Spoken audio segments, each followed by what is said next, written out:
Llega el mejor espectáculo que tú esperabas. ¡Feliz aniversario Radio Ilumán! 19 años haciendo historia, 19 años haciendo cultura, 19 años en el primer lugar, 19 años siendo la única radio quichua del norte del país. Este sábado 28 de septiembre, 5 de la tarde, Radio Ilumán presenta Cumbia, nena. en su 19º aniversario, en vivo, el poder de la cumbia argentina. No olvides, mujer, quisiera que comprendas mi querer. Amar Azul. Cumbia, nena. Un espectáculo inolvidable. Tormenta de nieve, eres tú, eres tú, eres tú. Sí, solo tú. Amar Azul, con todos sus grandes éxitos, en concierto.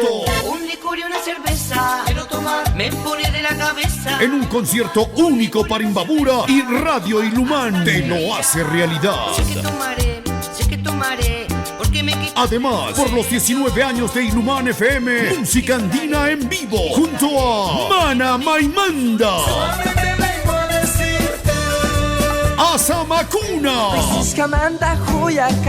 Y para bailar, las orquestas número 1 del Ecuador, Los Mayas, Cuestión de ser sincero. Luis Ángel y los Pupilos del Río, Cerveza voy a tomar porque me quiero. Los Amantes del Ritmo. Ven y comparte en familia los 19 años de Radio Ilumán. Uyayay Ilumán, Uyachiganta, Uyayay. Auspiciante oficial, Cooperativa de Ahorro y Crédito Pilahuintío, UNASEM, Imbaburapa, Churimicanchi y GAP Parroquial de Ilumán.